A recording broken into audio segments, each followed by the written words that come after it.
بہت سارے لوگ ایک بات کرتے ہیں کہ عادتیں نہیں بدلی جاتی یار، کوشش کرتا ہوں لیکن میری عادت نہیں تبدیل ہوتی۔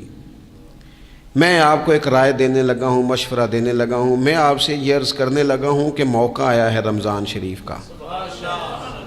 رمضان میں نہ بندہ روٹین میں اپنی عادتیں بدلتا ہے۔ کسی کو سویرے 7 بجے کھانے کی عادت ہے، کسی کو 9 بجے کھانے کی عادت ہے، کوئی صبح ناشتہ نہیں کرتا، دوپہر میں ہی کھاتا ہے۔ لیکن رمضان آیا تو عادت بدل گئی۔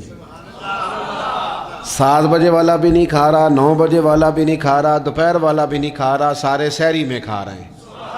عادت بدل گئی، بالکل طبیعت بدل گئی، روٹین چینج ہو گئی۔ کوئی اٹھ رہا تھا صبح فجر میں، اللہ کی توفیق سے اللہ تعالیٰ معاف فرمائے تو کچھ ایسے بھی تھے جو 9-10 بجے اٹھ رہے تھے، کچھ الحمدللہ فجر پڑھ کے چلو کسی وجہ سے پھر سو گئے، 10-11 بجے اٹھ رہے تھے، روٹین بدلی ہوئی تھی۔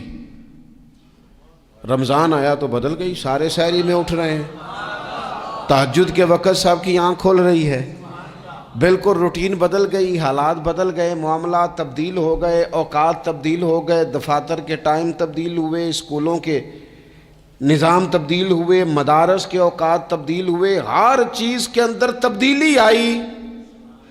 معنی کیا ہے کہ اللہ نے تمہیں موقع دیا ہے کہ عادتیں بدلی جا سکتی ہیں، اپنے آپ کو تبدیل کیا جا سکتا ہے، لائف سٹائل کو چینج کیا جا سکتا ہے۔ یہ موقع آیا ہے، ایک مہینہ ہے پورا، 2-3 دن 4 دن آپ کی روٹین بگڑ جائے نا سونے کی، یعنی روٹین سے ہٹ کے آپ سونا جاگنا شروع کر دیں تو پھر وہی روٹین بن جاتی ہے، پھر اسی ترتیب سے انسان سارے کام کرتا ہے۔ تو رمضان میں روٹین چینج ہوگی، سارے تہجد میں اور سحری میں اٹھیں گے، تو اللہ کرے نا یہ روٹین قائم رہے۔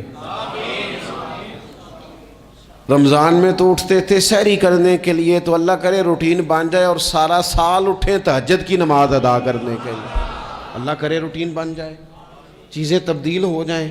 وہ لوگ جن کو ڈاکٹر کہہ رہے تھے کہ دوائی بھی کھانی ہے اور پرہیز بھی کرنا ہے، تو وہ کہہ رہے تھے جی دوائی کھانا تو آسان ہے، پرہیز کرنا مشکل ہے، تو بدلنے لگی ہے نا روٹین، آ گیا نا رمضان، پرہیز کا ٹائم شروع ہو گیا۔ لہذا بہترین فائدہ یہ ہوگا کہ رمضان میں پرہیز ہوگی، ڈائٹ پلان بالکل بنایا جا سکتا ہے، اس میں چیزوں کو بالکل مرتب کیا جا سکتا ہے۔ تو رمضان شریف کے آنے سے پہلے ذہنی طور پر اپنی عادات کی تبدیلی کا پروگرام بنائیں، عادتیں بدل جایا کرتی ہیں۔ رسول کریم دنیا میں آئے وَيُزَكِّيكُمْ، حضور تزکیہ کرنے تو آئے ہیں، عادتیں بدلنے تو تشریف لائے ہیں۔ نبی پاک نے صفائی ستھرائی کر دی، ساری ناپاک چیزوں کو نکال دیا۔